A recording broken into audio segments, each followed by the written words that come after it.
Graça e paz de Cristo Jesus a todos vocês. Vamos para mais uma aula de hermenêutica bíblica. Nesta aula eu quero tratar de um assunto muito importante na hermenêutica, que é a tipologia e a simbologia. Este assunto é vastíssimo, por isso, com certeza não daremos conta dele em uma única aula. Mas vamos começar por partes para procurar entender um pouco sobre a tipologia bíblica. O termo grego tupos significa marca, imagem, estátua, forma, figura, padrão, molde.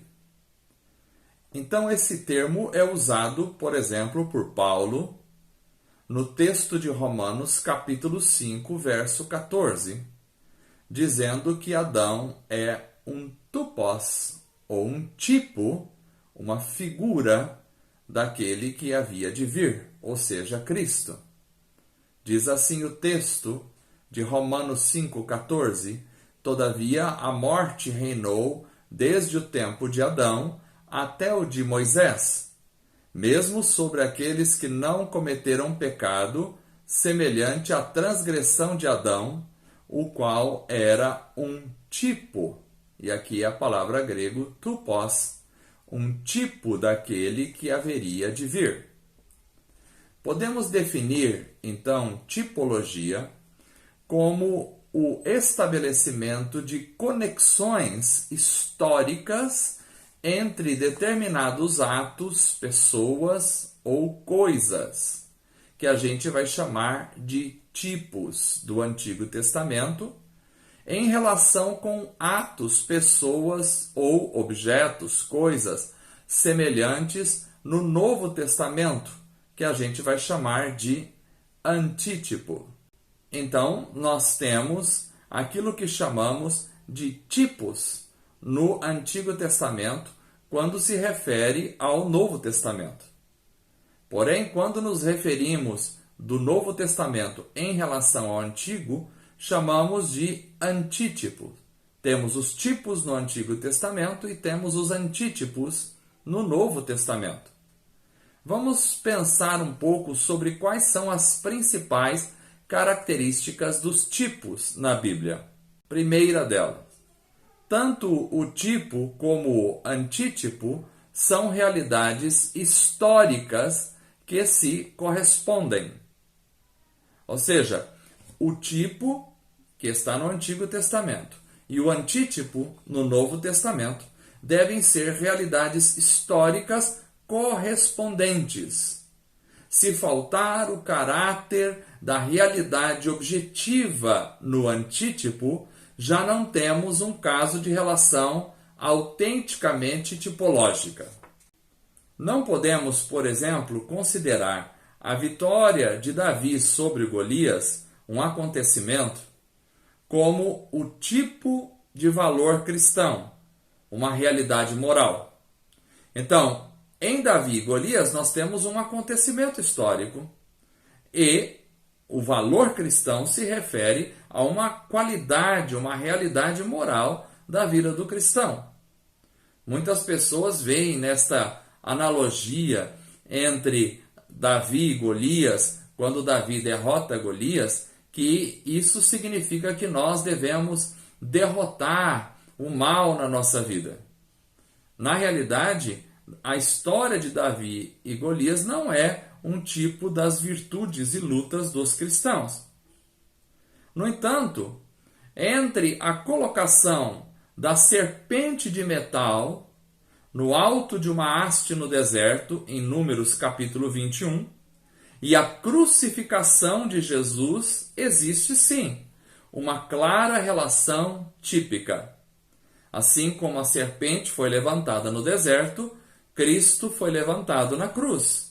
Jesus mesmo fez essa comparação em João, capítulo 3, verso 14 e verso 15, quando Jesus diz: da mesma forma como Moisés levantou a serpente no deserto, assim também é necessário que o Filho do Homem seja levantado, para que todo o que nele crer tenha a vida eterna.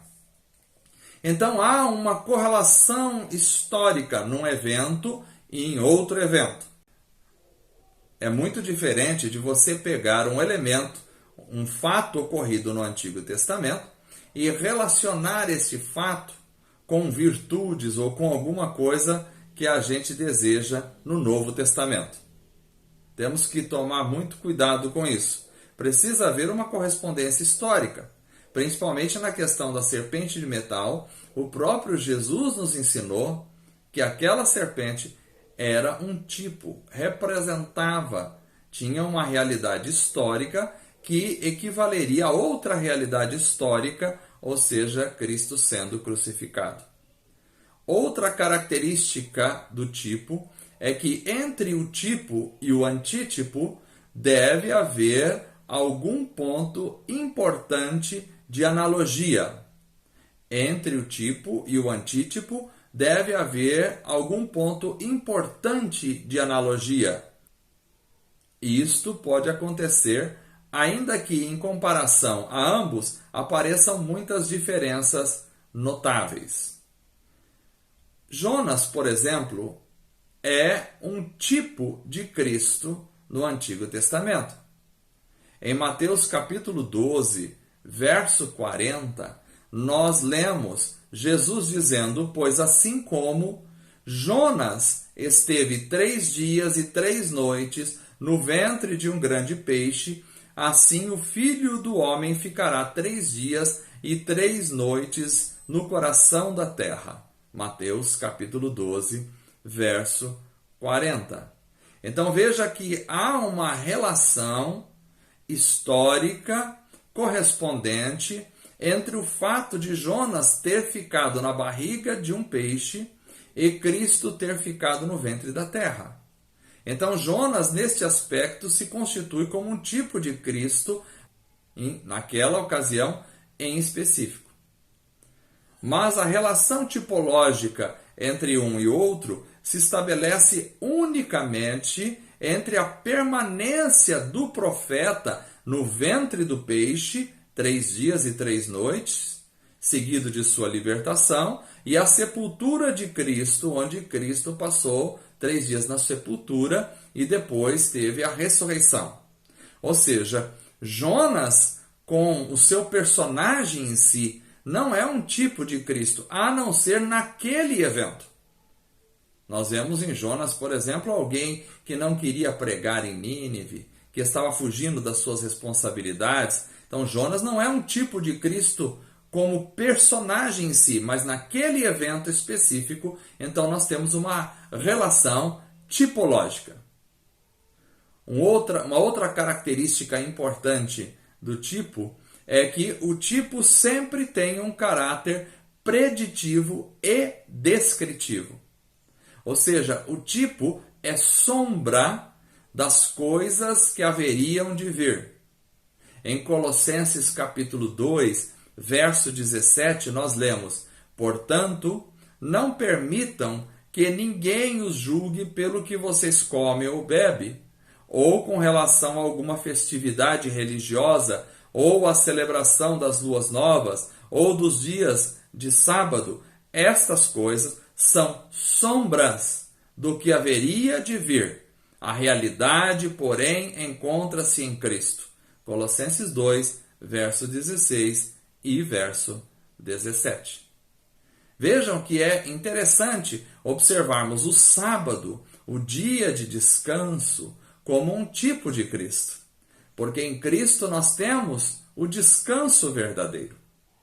Então, quando nós tínhamos a guarda do sábado no Antigo Testamento, aquele fato, aquele evento estava tipificando o descanso em Cristo Jesus, que um dia nós encontraríamos. Veja, nós temos o sábado, as celebrações das luas novas, como uma sombra das coisas que haveriam de vir. Mas a sombra não é tão difusa que careça por completo de perfis.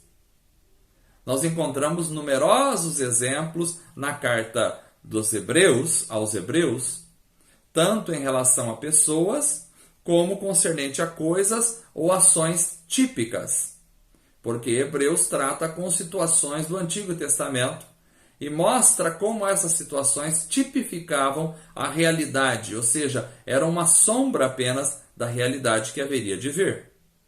Os sacrifícios mosaicos sinalizavam algumas das qualidades essenciais do sacrifício de Cristo Jesus. Por exemplo, seu caráter purificador. Hebreus capítulo 9, verso 13 e verso 14 vai dizer: Ora, se o sangue de bodes e touros e as cinzas de uma ovelha espalhadas sobre os que estão cerimonialmente impuros os santificam, de forma que se tornam exteriormente puros, quanto mais então o sangue de Cristo, que pelo Espírito Eterno se ofereceu de forma imaculada a Deus, purificará a nossa consciência de atos que levem à morte, de modo que sirvamos ao Deus vivo. Hebreus 9, 13 e 14. Então nós temos os sacrifícios mosaicos que traziam em si uma conotação de purificação. E isto tipificava o sacrifício de Cristo na cruz do Calvário, que nos purifica de todos os nossos pecados. Outra característica dos sacrifícios mosaicos, que remete ao sacrifício de Cristo, é a sua eficácia para a remissão de pecados e, consequente, desfrutar da herança divina. Hebreus 9,15 diz o seguinte: Por esta razão, Cristo é o mediador de uma nova aliança, para que os que são chamados recebam a promessa da herança eterna, visto que ele morreu como resgate pelas transgressões cometidas sobre a primeira aliança. Então havia transgressões sobre a primeira aliança, e os sacrifícios de animais tipificavam o sacrifício de Cristo, porque os sacrifícios de animais apontavam para um sacrifício superior que finalmente iria remir o seu povo dos seus pecados.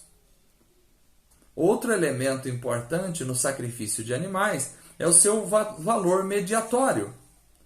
Hebreus capítulo 9, verso 24 até o verso 26, diz: Pois Cristo não entrou em santuário feito por mãos de homens, uma simples representação do verdadeiro.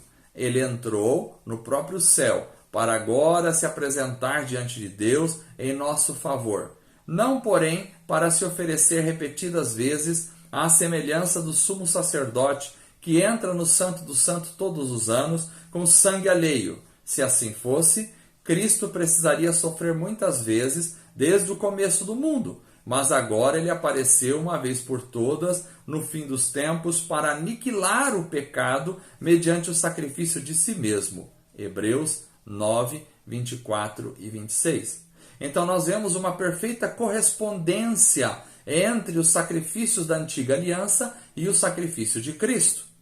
É claro, o sacrifício de Cristo é um sacrifício infinitamente superior, porque ele se oferece uma única vez para a remissão dos nossos pecados.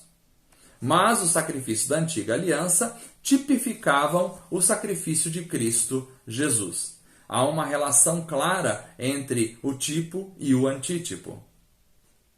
Outro elemento importante a observarmos nos tipos é que os tipos validados pelo Novo Testamento referem-se ao mais destacado da pessoa e obra de Cristo, ou de sua aplicação na experiência cristã. Isto deve prevenir-nos contra a busca incontrolada de detalhes do Antigo Testamento, com o propósito de convertê-los em tipos correspondentes a antítipos insignificantes. Então, quando a gente tem uma relação típica, nós não podemos nos deter demasiadamente nos detalhes. Tem pessoas que ficam encontrando nos mínimos detalhes e elementos correspondentes nos antítipos. Na realidade, isso é um erro, porque pode levar a conclusões erradas a respeito da realidade tipológica.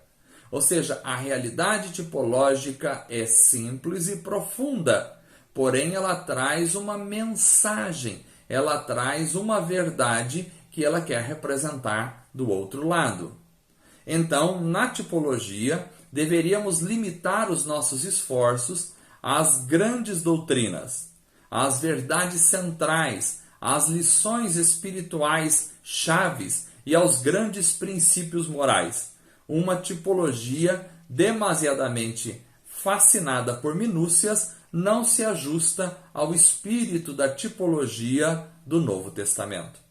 Então, ao olhar as tipologias, precisamos encontrar correspondências históricas, precisamos encontrar correspondências funcionais e não podemos nos deter nas minúcias, porque o que se quer ensinar ali são as grandes realidades da existência de Deus, da salvação e do plano de Deus para o resgate da humanidade.